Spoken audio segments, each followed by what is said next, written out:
No princípio criou Deus os céus e a terra era sem forma e vazia, e o Espírito de Deus pairava sobre as águas. Tudo posso naquele que me fortalece. Os anjos do Senhor se acampam ao redor daqueles que o temem e os livra. Muito bom dia, com a bênção, com a graça de Deus. Nessa manhã nós começamos mais um dia, clamando pela bênção, pela proteção, pelos anjos, para que nós alcancemos a vitória no decorrer dessa jornada de 24 horas. E no final do dia retornemos para casa na segurança do lado do Senhor, crendo que viveremos sempre na presença dEle. Todos os dias nesse canal nós estudamos um capítulo da Palavra do Senhor. E nessa manhã eu convido você a ter nas mãos a Palavra de Deus no livro de Oséias, capítulo 11, o versículo 1 e o versículo 2. Quando Israel era menino, eu o amei, e do Egito chamei o meu filho. Quanto mais eu os amava, tanto mais se ia da minha presença. Sacrificavam a Baalins e queimavam incenso às imagens de escultura. Sempre precisamos nos lembrar que a prerrogativa de salvação pertence a Deus. É Deus que vai em busca do pecador. É Deus que nos ama mesmo envolvido nos nossos pecados. Deus quer que nós vivamos uma vida feliz. Mas, como nós estamos infectados com o pecado, a tendência natural do ser humano é sempre fugir do Senhor.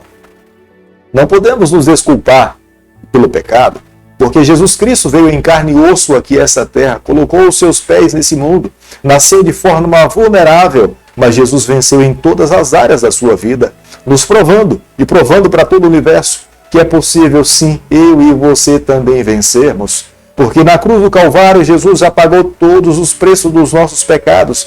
Se hoje nós nos colocarmos em suas mãos, tenha certeza que através pela vitória de Cristo, nós alcançaremos a vitória. Oséias capítulo 11, o versículo 4, a Bíblia diz o seguinte: atraí-os com cordas humanas, com laços de amor. Fui para eles como quem alivia o jugo de sobre as suas queixadas, e me inclinei para dar-lhes de comer. Aqui nós encontramos a estratégia divina para alcançar o coração de uma nação. O Senhor os libertou do cativeiro do Egito, e desde o momento em que Deus trouxe libertação para o seu povo, o método divino era tratá-los com amor, com carinho, como um homem trata uma mulher. Deus queria que o seu povo entregasse o seu coração nas suas mãos, porque a forma como ele cortejava o seu povo era uma forma que Deus esperava que o seu povo reconhecesse a Ele como sendo soberano, um Deus de amor, compassivo, de misericórdia, que esperava que eles vivessem exclusivamente para o Senhor a sua aliança de fidelidade.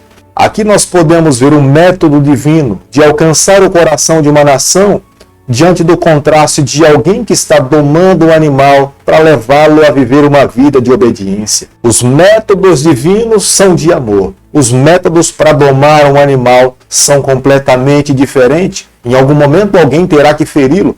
A prova do amor de Deus é tamanha para com os seus filhos que na plenitude do tempo Jesus Cristo veio aqui a essa terra, morreu morte de cruz, se entregando por cada um de nós. Embora ele seja o governante de todo o universo, tem todo o poder nas mãos, com a sua própria palavra, ele rege todas as nações. Quando ele esteve aqui nesse mundo, ele conversou com a natureza e a natureza lhe obedeceu.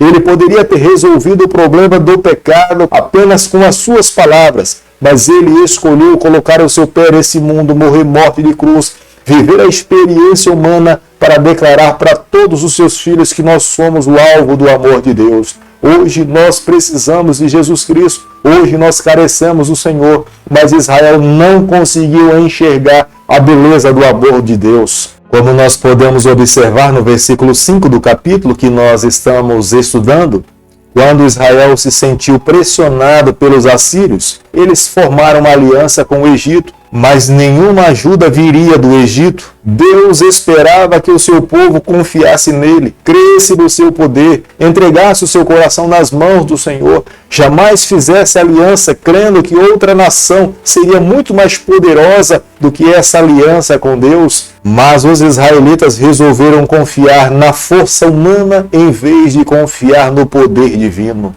Pelo fato de confiar no poder humano, eles caíram, fracassaram e foram dispersos por toda a terra. Como nós podemos observar no versículo 7, embora os israelitas estivessem com seus corações completamente contrários à vontade de Deus, mas Deus ainda continuava a olhar para o seu povo como sendo o seu povo.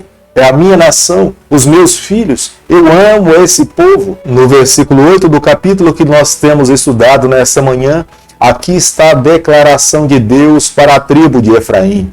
Embora Efraim fosse aquela que estivesse liderando o povo do Senhor a adorar a outros deuses, aos deuses feitos por mãos humanas, como Baal, Deus, através do profeta Oséias, em todo momento, ele fala do seu amor, ele fala da sua justiça, da sua misericórdia, mas em algum momento também ele apresenta a sua justiça.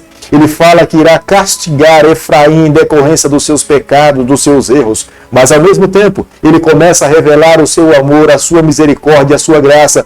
Se eles se voltassem para Deus, ele estaria como um pai, com os seus braços abertos para receber os seus filhos, amá-los, protegê-los e seguir como se nada tivesse acontecido.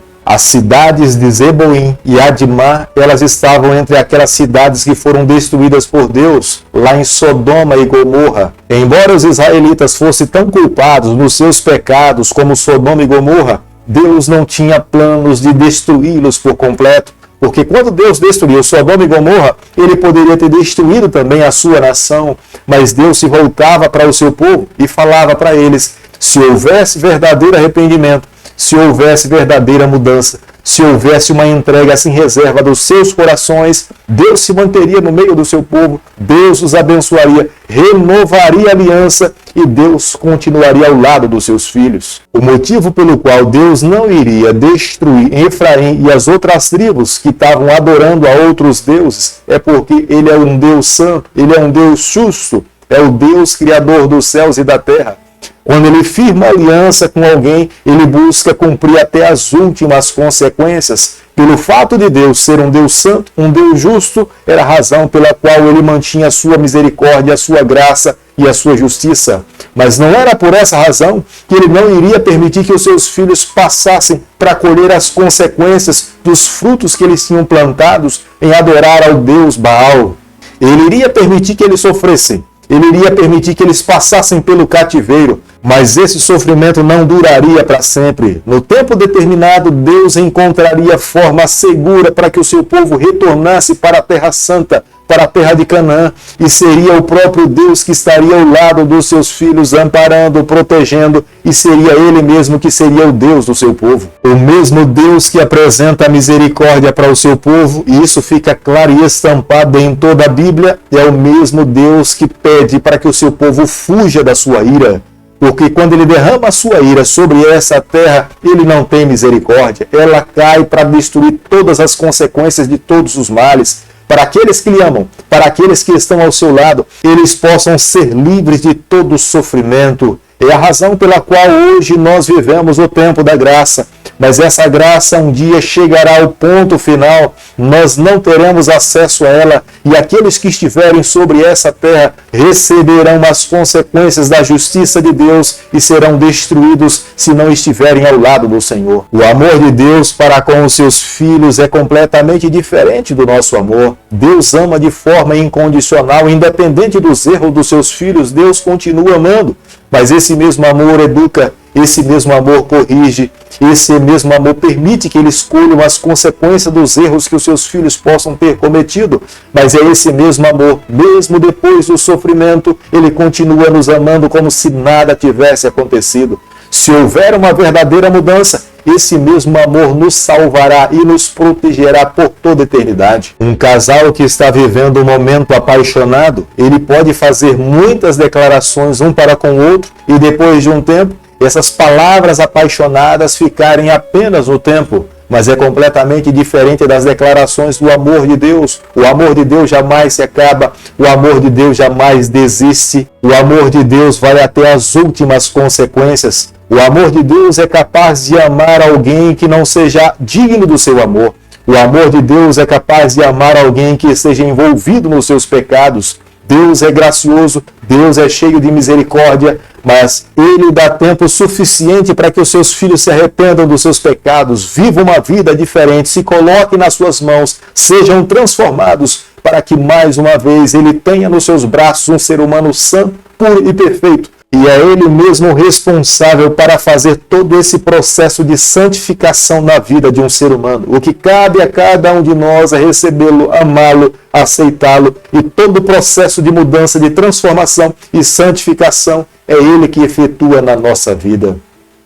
Querido Pai, em Tuas mãos nessa manhã nós nos colocamos. Queremos viver exclusivamente para o Senhor. Toma o nosso coração, perdoa os nossos pecados, nos dê a graça de vivermos exclusivamente para Ti. É o nosso pedido, é a nossa oração, e nós fazemos em nome de Jesus. Que o Senhor te abençoe e te guarde, que Ele faça resplandecer o seu rosto sobre você, que Ele tenha misericórdia de você, e sobre você nessa manhã Ele levante seu rosto e conceda a sua paz em nome de Jesus. Amém.